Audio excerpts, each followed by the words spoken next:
आज 25 मार्च 2021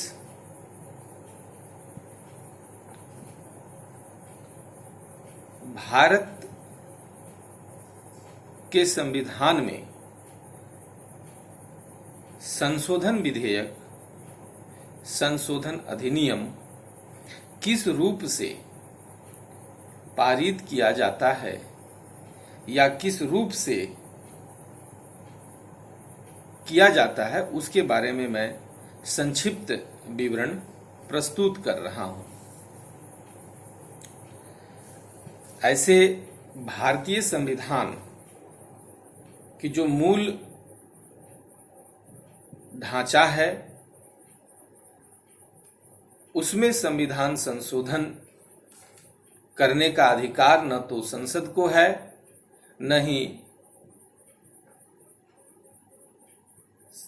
राज्य स्तर पर किसी भी प्रकार की व्यवस्था है। भारतीय संविधान संशोधन का मुख्य उद्देश्य यह है कि भारत की भौगोलिक स्थिति, भारत की जनसंख्या स्थिति, भारत की राजनीतिक स्थिति, भारत की सामाजिक स्थिति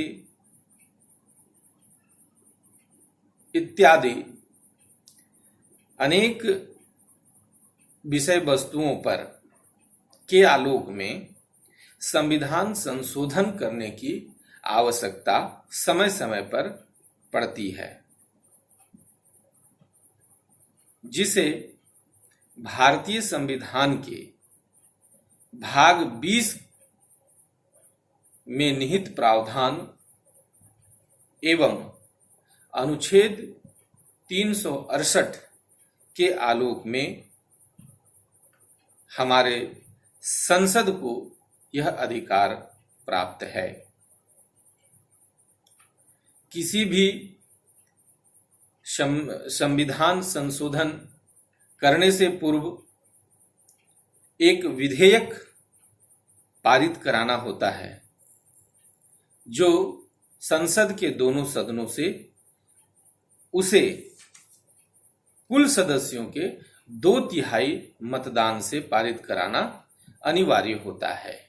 इसमें राज्य विधानमंडल की सहमति या मतदान की आवश्यकता नहीं होती है, परंतु वैसे संविधान संशोधन विधेयक जिसमें संघीय व्यवस्था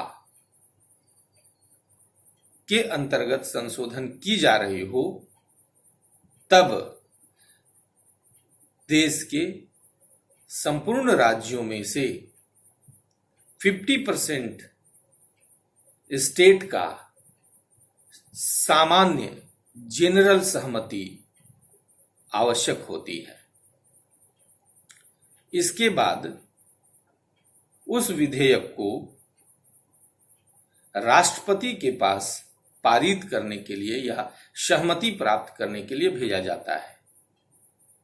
राष्ट्रपति उक्त विधेयक पर केवल अपनी सहमति प्रदान करेंगे।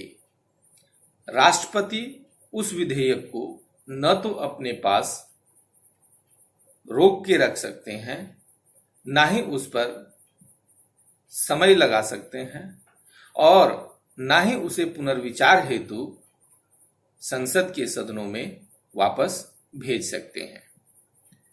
जब राष्ट्रपति की सहमति प्राप्त हो जाती है, तो वह विधेयक संविधान संशोधन अधिनियम के रूप में अंगीकृत हो जाता है।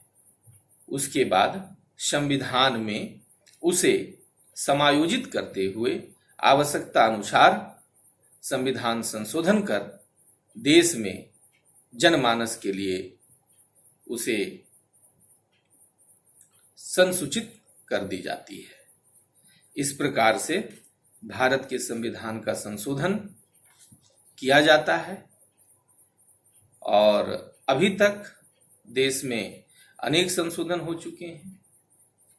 तो इस क्लास के बाद जो भी संविधान संशोधन हुए हैं उसके बारे में हम आगे की क्लास में चर्चा करेंगे। धन्यवाद।